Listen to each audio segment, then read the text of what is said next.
To be fishers of men. When it comes to our society, who are the street smart and savvy fishers? In our society, many never get beyond the headlines, sound bites, or descriptive term or label about an issue in formulating their opinions. In the war of ideas, the left knows how to fight the battle, while those on the right tend to get into the weeds and expect their audience to follow. The left capitalizes on the fact that a large majority don't. Thus, the words you use do matter a lot. The left is savvy to this and will twist as needed the meaning of words to their favor. Meanwhile, the pundits on the right are oblivious and happily accept and use the often strongly pejorative labels handed to them by the left.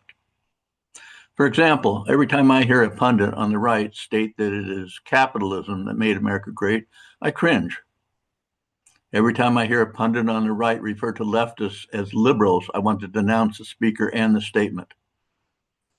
Every time I hear a pundit of whatever caliber refer to right-leaning states as red, I feel a slap in the face in regards to my values with respect to government and freedom.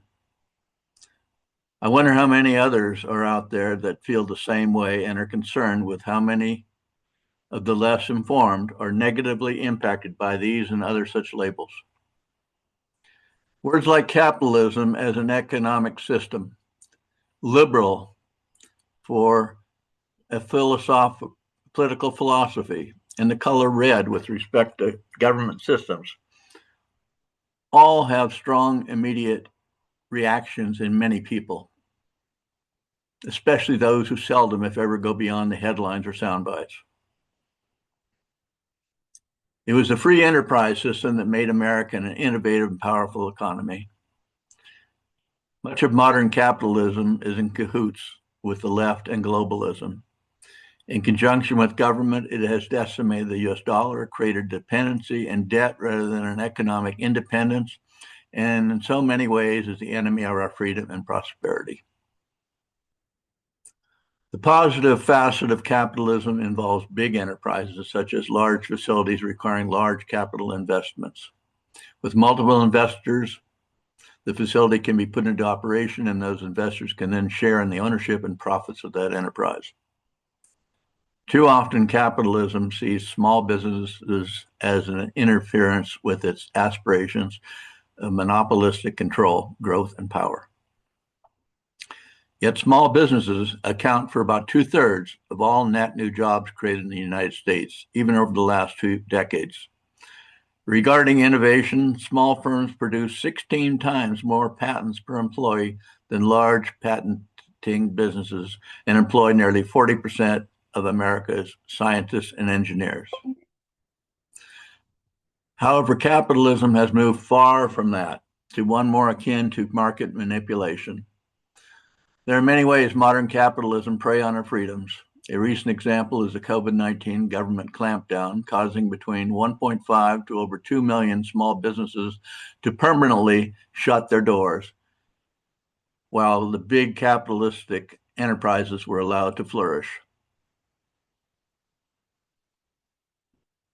In government trying to solve problems, like example during the Clinton administration, to counter what was felt to be excessive executive pay, Congress enacted Section 162M of the Internal Revenue Code as part of the Omnibus Budget Reconciliation Act of 1993. The law specifically targeted the base salaries of top corporate executives, but ultimately backfired, causing overall executive compensation to skyrocket. It backfired because stock options and performance bonuses became a way to increase executive pay, which soon changed the mindset of management from looking out for the best long-term interests of the company and stockholders into one where short-term manipulation of stock value was paramount, so as to maximize the return on the executives cashing in on their stock options. Also, the Federal Reserve as a capital banking cartel that was unconstitutionally given power over the US dollar and our banking system. Between 1800 and 1913, the purchasing value of the US dollar actually increased by approximately 27.28%. Since the creation of the Federal Reserve in 1913, the purchasing value of the US dollar has decreased by approximately 97%. The average rate of inflation in the United States since 1913 has been approximately 3.16% per year. This year, the administration is bragging that inflation has been reduced to just over 2%, and supposedly should be happy with that fact.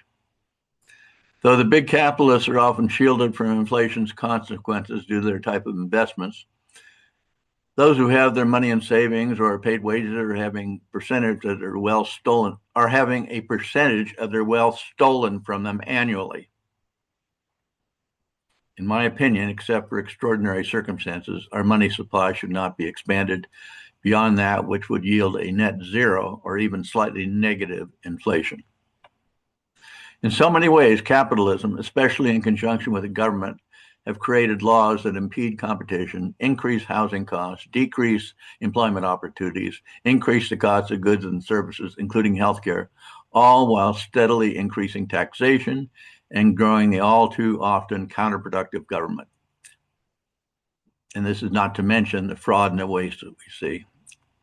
This and many other examples are why we see capitalism as an evil. Those on the right should promote itself as aligned with a free enterprise system and not capitalism per se. So leftists are not liberals. True liberals are amenable to differences of opinion and lifestyles and are committed to the ideal of limited government, constitutionalism, rule of law, due process, and the liberty of individuals, including freedom of religion, speech, press, assembly, and free markets. Leftists are the dead opposite of that, the promoters of hate, intolerance, big government, power over we the people, and the crushing of free enterprise and opportunity. To call leftists liberals is to whitewash who they are and paint them as favorable light to the less informed public. And as far as referring to the right-leaning state or city as red, is tantamount to labeling them in the minds of many as fascists, communists, socialists, Nazis, dictatorships, or even every other form of tyranny known to mankind. Those on the right don't seem to get the idea that the precise use of language is critical to reaching the masses, who often listen no further than a soundbite. So long as the right is effectively brain dead to the significance of language in dealing with the insidious nature of the left, we risk the present and future destruction of our nation. We really need to develop street smarts. Our society ills can be corrected if we can develop and exercise the street smarts needed to reach a marginally tuned-in public. We will need to do this to save America.